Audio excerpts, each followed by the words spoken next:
Hello, everyone. I have quite a few good analytical articles for you today, actually. I mean, they still cover the current events, but they also offer some food for thought, which is always good.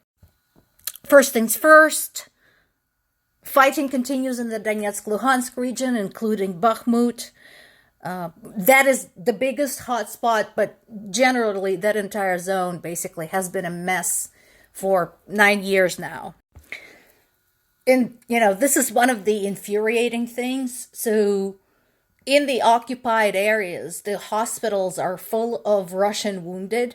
And remember, I posted yesterday about Ukrainian people in the occupied areas forced to give blood to the Russian wounded. So, imagine for a second if somebody broke into your house, threatened to murder you and your family, did horrible things to your children, and then, I don't know, cut themselves on a kitchen knife and demanded that you gave blood to him in order to save his life.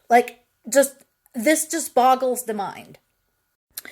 A video emerged on the internet. Again, the Russians are not at all ashamed of their atrocities of an unarmed Ukrainian soldier getting basically executed by Russian soldiers. So the story has now been confirmed by multiple sources, and this particular piece is from BBC if you want to look it up.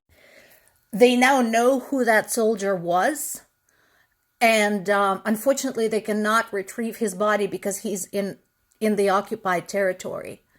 So I have a question to Amnesty International. I'm pretty sure that violates human rights and international laws regarding POWs. You guys have anything else to say, or are you too busy finding safety violations by Ukrainian soldiers while conducting urban warfare forced on them by the Russian army? No? Still waiting. This article is in Slate. Slate is a new source for me, so if anybody is familiar with it, let me know. I'd like to know more about it. This was pretty good. They're talking about Russian basically doing the same thing over and over, expecting the different result. We talked about this. And basically the conclusion the author comes to is because their system of governance, their hierarchy is so rigid, they literally are incapable of considering different scenarios. So they're just getting lambasted by the Ukrainians.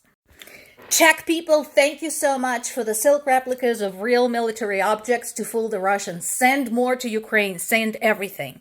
Thank you for watching.